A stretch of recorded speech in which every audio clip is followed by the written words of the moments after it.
ATM చూస్తున్నారా? పంచదార కొమ్ములు లేక కరకజ్జండి. నేను చిన్నప్పుడు ఎక్కువగా ఇవే స్వీట్ షాప్లో ఎక్కువ దొరికి చాలా టేస్టీగా క్రిస్పీగా ఉండి తినేవాళ్ళం అనమాట.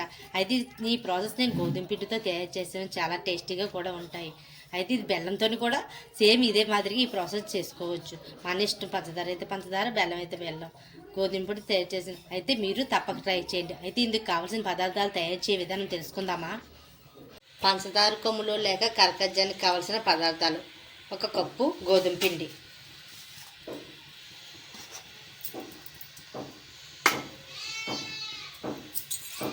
4 స్పూన్లు బొంబాయి రవ్వ,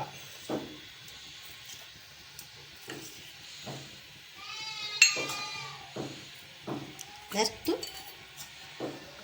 సాల్ట్ చూడండి, చిన్న బేబీ స్పూన్తో కాస్త వేసుకోవాలన్నమాట. నేను ఇందులో ఉప్పు వేసుకుంటేనే టేస్ట్ బాగుంటుంది. నెక్స్ట్ చిన్నది బేకింగ్ సోడా లేక చినీ సోడా ఉండనమాట. ఇవి వేసుకొని బాగా కలుపుకోవాలి, బాగా మిక్సింగ్ కలుపుకోవాలి. నెక్స్ట్ ఇలా బాగా కలుపుకున్న తర్వాత వేడివేడి నూనె 2-3 వేడివేడి నూనె మరపెట్టుకున్న 2-3 స్పూన్లు పడుతుంది అనమాట. ఇలా కలిపేసుకున్న తర్వాత వేడి నూనె మరపెట్టుకుంటున్నాం.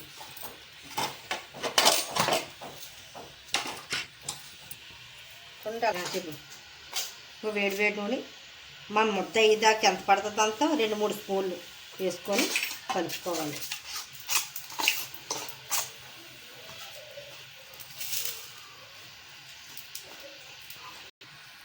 చూడండి, ఈ విధంగా మొత్తం కలిపి నాకు 4-5 స్పూన్ల దాకా పడింది అనమాట. ఆయిల్, వేడివేడి ఆయిల్ వేసుకోవాలి. మనం మైదా పిండితో కూడా ఈ ప్రాసెస్ చేసుకోవచ్చు.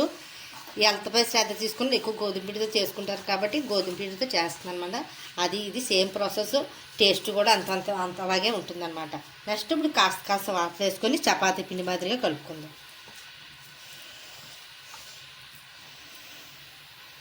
చూడండి, ఈ విధంగా కాస్త వాటర్ వేసుకుంటూ చపాతీ పిండి మాదిరిగా ఈ విధంగా కలుపుకోవాలన్నమాట. ఇలా కలుపుకున్నది 10-15 నిమిషాలు పక్కన పెట్టేసుకోవాలి. మొదటి 15 నిమిషాలు పక్కన పెట్టేద్దాం. 20 నిమిషాలు అయింది. ఇంత పిండి కలిపి పెట్టుకోండి కదా, మళ్ళీ ఒకసారి కలిపేసుకుందాం.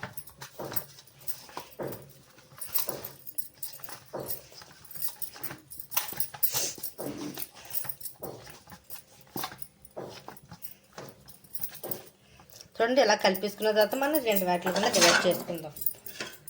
ముందు ఒక ఉండేసి మనం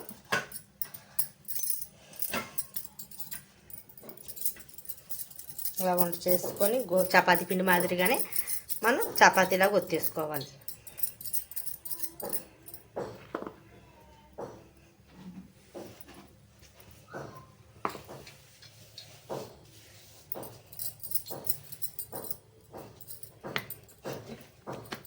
ఇదండి, ఈ విధంగా చపాతీ పిండిలాగా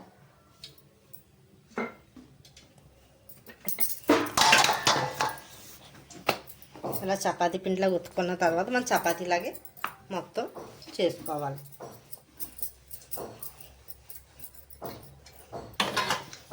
చూడండి, ఈ మాదిరి అంగుళంగా మనం చపాతీ మాదిరిగా ఒత్తుకోవాలన్నమాట.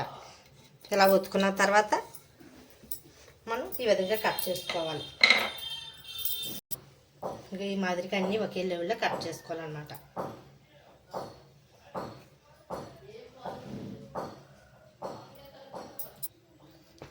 చూడండి, ఇవన్నీ ఒకే మాదిరిగా మనం కట్ చేసుకోవాలన్నమాట.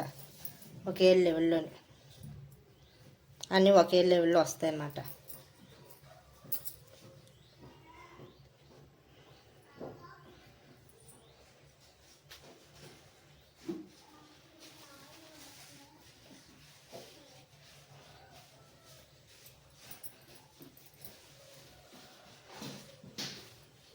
ఈ విధంగా ఎడ్జ్లా అడ్జస్ట్ చేసుకుంటూ ఈ విధంగా కట్ చేసుకుంటే సరిపోతుంది. అంటే ఇలా విధంగా తీసుకోవాలి. ఇప్పుడు మనం ఆయిల్ స్టవ్ మీద పెట్టుకుందాం. మీడియం ఫ్లేమ్లో ఆయిల్ మరిగినవన్నమాట.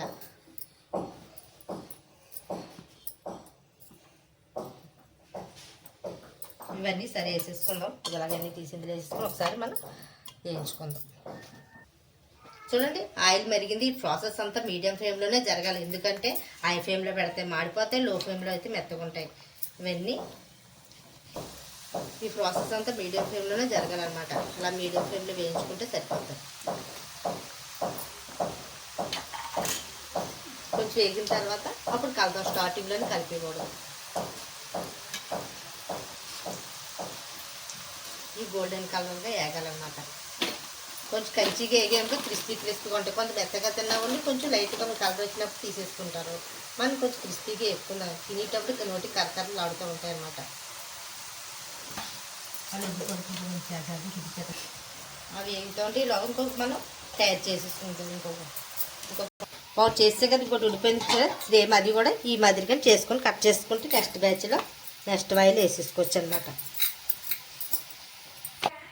చూడు రెండోది మనం ముద్ద చేసుకున్నాం. మళ్ళీ అవి కూడా కట్ చేసుకున్నాం. నెక్స్ట్ ఇక చూడండి ఈ విధంగా వేగినప్పుడు మనం లైట్గా కావాలంటే లైట్గా వేపుకోండి. నేను కొంచెం ఎక్కువగా వేపుకుంటున్నాను, అంటే తినేటప్పుడు కరకరలు ఆడుతాయని.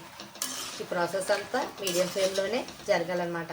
ఈ విధంగా ఉన్నప్పుడు తీసుకుంటున్నాను.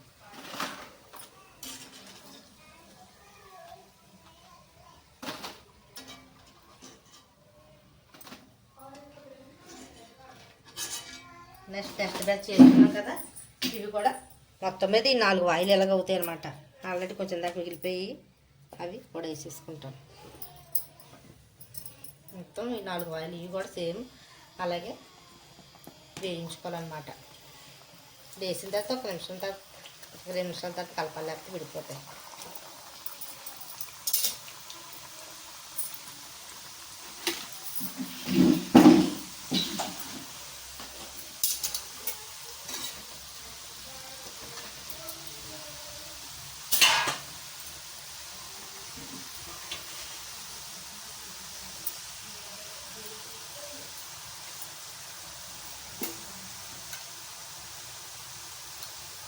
నాకు మొత్తం మీద 4 ఆయిల్ దాకా వచ్చాయన్నమాట.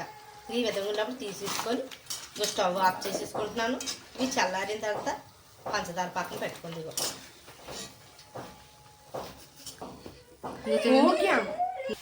ఇంకా చూడండి ఇవన్నీ ఇన్ని అయ్యాయి. ఇవి చల్లారిన తర్వాత పంచదార పక్కన పెట్టుకుందాం.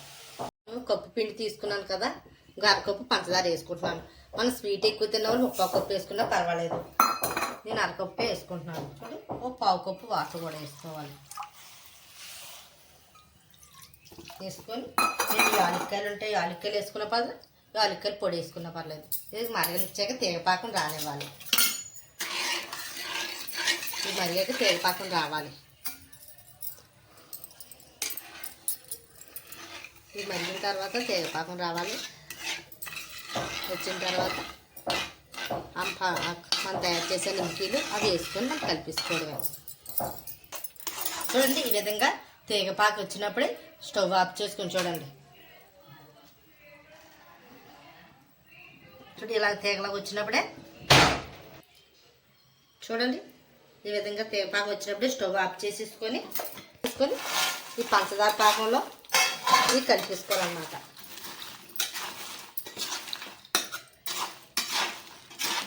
ఇలా మనం మైమాయని కలుపుకుంటూ ఉండాలన్నమాట. చల్లారి దగ్గర ఇలా కలుపుకుంటే పంచదార లేయర్ బయటికి కనబడుతుంది. మళ్ళీ ఒక 5 నిమిషాలు పోయి మళ్ళీ కలుపుదాం. అలాగే చల్లారిదాకా పంచదార పైకి లేయర్ కనబడేదాకా మనం కలుపుకుంటూ ఉండాలన్నమాట. చూడండి ఈ విధంగా కింద నుండి పేదగా కలుపుకున్నాం అనుకో, పంచదార లేయరు చల్లారిపోసరికి లేయర్ కనబడుతుంది అనమాట. చూడండి ఎంతో టేస్టీ అయిన పంచదార కొమ్ములు లేక కరకజ్జు రెడీ అయిపోయింది. మీరు తప్పక ట్రై చేయండి. ఈ వీడియో నచ్చినట్లయితే లైక్ చేయండి, షేర్ చేయండి, సబ్స్క్రైబ్ చేయండి.